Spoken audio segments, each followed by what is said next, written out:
So we do have a call. We're going to take that before we move on to further Awesome. into the topic, since it is about the conversation that we were having about your career. So All right. is Sterling, him from Colombia, and wants to talk about the difference between pediatric versus cardiologist conversation. So we'll see Okay. what's up. I mean, that sounds interesting. I have a kid who has a congenital heart defect. We just did an MRI yesterday for to check out what's going to be next on their as far as procedures. So I'm very interested in the conversation. Hey, Sterling, how's it going? Let's see if we can hear it. Hey, can you hear me? Oh yeah, we're good. Hey, Okay, great. Yeah, we might have a little lag. I apologize, but yeah, thanks for having me. no worries. So I just had a quick question. A few minutes ago, I was listening, and the gentleman was saying something to the effect of, and I just wanted to clarify. I think he was saying that a general pediatrician, and I'm paraphrasing. Correct me if I'm wrong. A general pediatrician makes more on average than a pediatric cardiologist. Did I hear that right?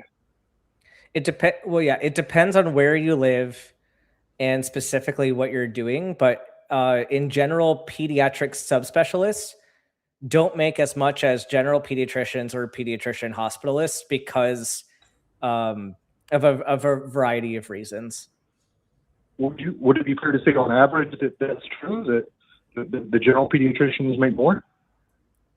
I do believe that is a trend, although that could vary based on location. And like, because a lot of doctors are paid like for the procedures that they do or for the volume that they see. And so it's all like ICD-10 codes. And there's certain codes that pay more than others. And so a lot of the adult codes, ICD-10 codes, will pay more than the peds ones. But then general pediatricians are like, they may see more volume than someone who's seeing kids with more complex issues. And so I'm not sure exactly how all that reimbursement goes out, but I think for the most part, the specialists make less than general pediatricians. And just thanks for taking my call. I'm not trying to be combative, but I just don't believe that that's true. And I have this really annoying habit of fact checking things when I feel like they're not true. And I'm just going to let you know that Google says that is not true. That the pediatric cardiologist is Google a good source of information?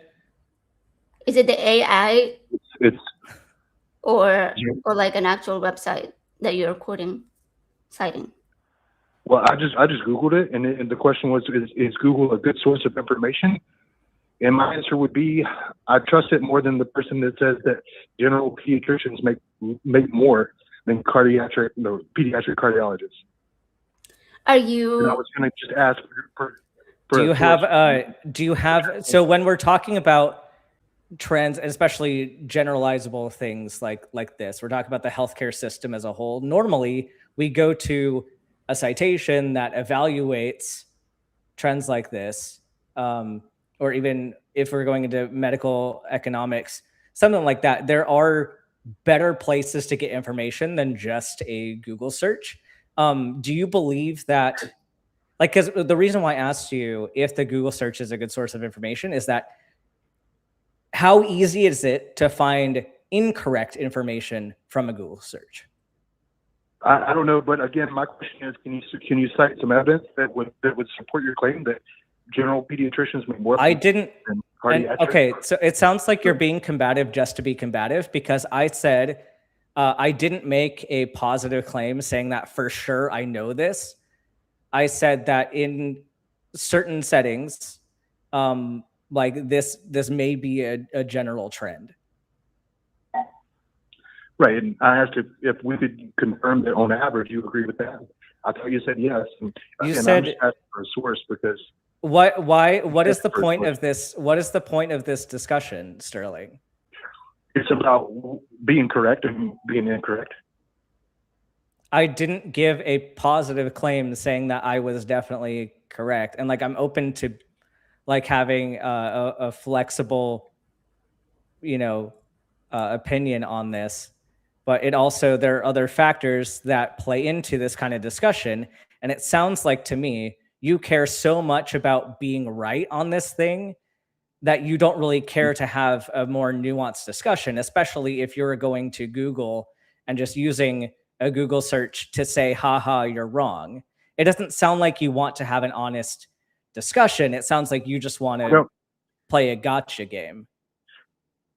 to me, it sounds like, with all due respect, that you don't have evidence for your claim and that you were wrong. And instead of backing off away from it or giving me the evidence that I asked for, you want to attack me and my motivations. And that basically tells me all I need to know. And I'll thank you for your time, and I hope you have a good night. Yeah, So AJ, that I was think a you're quick muted. exit. Yeah, sorry about that. Yeah, I no, was that was a dishonest caller. That was somebody who wanted to give a gotcha, and because here's the thing, that I don't think this person actually cares about that question.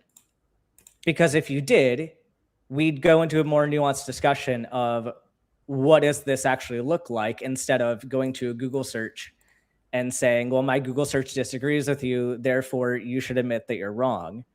It sounds like this is a person that just wants to be right and doesn't actually care about the discussion. And that's kind of a trolley red flag to me. So Yeah, I was wondering if he was maybe a pediatric cardiologist and was like, hey, no, I make more than the other doctor, the other specialty that he's talking about, and I'm better or something like that. But I didn't get to ask that, but because he just like dropped out. But I don't really understand what necessarily, like, what drove him to pick up the phone and make that call to be like, hey, you're mistaken about a completely random conversation that we were having. But obviously, I'm always open to being proved wrong on something, but I feel like Google search lately, like the last couple of years, is just a bunch of AI, right? Like you type something on yep. Google and it immediately goes into the AI response. And so it leads to people not looking at what the sources are for that AI response. And then the AI response can be a bunch of crap. It can be a Yeah. blog, it can be somebody's opinion. It doesn't necessarily have to be actual good evidence or like um the best websites for what you're asking. Like you gotta go Yeah. further down and look. Yeah. Yeah, and even if you go through, it can show you some of the sources that it pulls from. And if you ask a lot of things about healthcare, it will pull up chiropractor websites, or it will pull up naturopathic websites, or people who are notable, whose pages get a lot of traffic, but who are not reputable sources of information.